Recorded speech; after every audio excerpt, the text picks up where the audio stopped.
नमस्कार भक्तों, आपका स्वागत है धार्मिक यादें चैनल पर। आइए शुरू करते हैं एक आध्यात्मिक सफ़र जय श्री श्याम के साथ। आज हम सुनेंगे सोमवती अमावस्या व्रत कथा। जब अमावस्या सोमवार के दिन पड़ती है तो उसे सोमवती अमावस्या के नाम से जाना जाता है। ये अमावस्या पितृदोष से मुक्ति पाने के लिए खास मानी जाती है। इस दिन दान करना भी अत्यंत शुभ फलदायी माना जाता है। सोमवती अमावस्या पर भगवान शिव की पूजा की जाती है। ऐसी मान्यता है कि जो व्यक्ति सोमवती अमावस्या का व्रत रखता है उसकी सभी मनोकामनाएं पूरी होती हैं, साथ ही अखंड सौभाग्य की प्राप्ति होती है। इस दिन सोमवती अमावस्या की कथा का पाठ भी विशेष फलदायी माना जाता है। सोमवती अमावस्या व्रत कथा बहुत समय पहले की बात है। एक गरीब ब्राह्मण परिवार में पति, पत्नी और उनकी एक पुत्री रहती थी। सारा परिवार प्रभु भक्ति में लीन रहता था। उनकी पुत्री सुंदर, संस्कारी और गुणवान थी।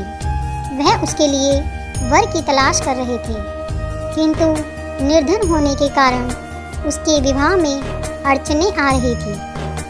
प्रभु कृपा से उनके घर में एक महात्मा आए।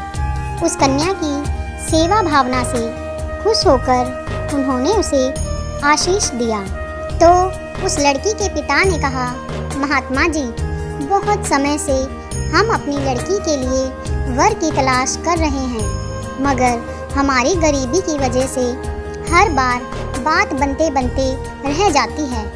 कृपया कर बताएं कि कब हमारी बेटी का विवाह होगा। महात्मा जी ने उस लड़की का हाथ देखा और बोले, इस लड़की के हाथ में तो विवाह की रेखा ही नहीं है। लड़की के पिता बोले, माफ़ करना महात्मा जी, मैं आपके कहने का तात्पर्य नहीं समझ पाया। महात्मा जी ने कहा, इस लड़की के भाग्य में विवाह सुख नहीं है। महात्मा जी के मुख से ऐसे वचन सुनकर ब्राह्मण दंपत्ति रोते रोते महात्मा जी के चरणों में गिर गए और उनसे इस समस्या का समाधान बताने के लिए विनती करने लगे। महात्मा जी ने उन्हें अपने चरणों से उठाया और बोले कि पास के ही एक गांव में सोना नामक धोबन जाति की एक पतिव्रता महिला अपने पति, बेटे और बहू के साथ रहती है, जो एक महान पतिव्रता स्त्री है। यदि आपकी लड़की उसे अपनी सेवा से प्रसन्न कर लेती है तो आशीष स्वरूप उससे उसकी मांग का सिंदूर ले ले, तभी इस लड़की का विवाह संभव है। ऐसा करने से इसे अमोघ सुहाग भाग की प्राप्ति होगी। मगर याद रहे, वह पतिव्रता महिला कहीं आती जाती नहीं है। महात्मा जी ब्राह्मण दंपत्ति के घर से विदा हो गए। ब्राह्मणी ने अपनी लड़की को अगले दिन भोर होते ही धोबिन की सेवा करने भेज दिया। लड़की पूरे मन से सोना धोबिन के घर साफ सफाई और अन्य सारे कार्य करके उनके उठने से पहले ही अपने घर लौट आती।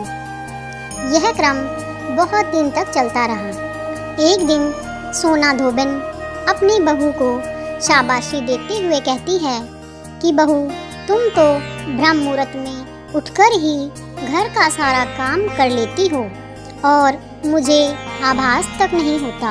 बहू बोली, नहीं माताजी, मैं नहीं करती। मुझे लगा घर के सारे काम आप करती हो।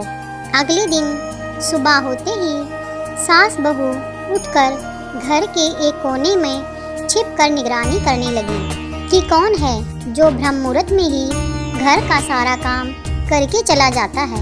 अपने निर्धारित समय पर ब्राह्मण की बेटी आई और मुख से भजन करते करते घर का सारा काम मन से करने लगी। अपना काम पूरा होने पर जब वह जाने लगी तो सोना धोबिन ने उससे पूछा, तुम कौन हो बेटी, और इस तरह छुपकर मेरे घर का काम क्यों करती हो। ब्राह्मण की लड़की ने उन्हें महात्मा के द्वारा कही गई सारी बात बताई। सोना धोबिन पतिव्रता होने के साथ साथ नेक दिल की थी। वह उस लड़की की मदद के लिए तैयार हो गई। उस दिन सोमती अमावस्या थी। वह उस लड़की के साथ बिना अन्न जल ग्रहण किए उसके घर की ओर चल पड़ी। उसने सोचा रास्ते में कहीं पीपल का पेड़ मिलेगा तो उसे भंवरी देकर और उसकी परिक्रमा करके ही जल ग्रहण करूंगी। लड़की के घर पहुंचकर धोबिन ने जैसे ही अपनी मांग से सिंदूर उस कन्या की मांग में लगाया तो उसका पति उसी समय मर गया। अब सोना धोबिन को ज्ञात हो गया था कि उसके पति इस दुनिया में नहीं रहे। वह ब्राह्मण परिवार से विदा लेकर चल पड़ी। रास्ते में पीपल का पेड़ देखकर उसने ईंट के छोटे टुकड़ों से 108 बार भंवरी देकर 108 बार पीपल के पेड़ की परिक्रमा की। तत्पश्चात जल ग्रहण किया। तभी उसके पति की मृतदेह में प्राण लौट आए। सोमती अमावस्या के दिन अपने मनोरथों की पूर्ति के लिए धोबी परिवार को भेंट इत्यादि देने का विधान है। इसलिए सुहागिन महिलाएं इस दिन शिव पार्वती जी की अखंड सौभाग्य की कामना करती हैं और सोमवती देवी से आशीर्वाद मांगती हैं कि जैसे उनका सुहाग अखंडित रहा वैसे ही उनका भी सुहाग बना रहे।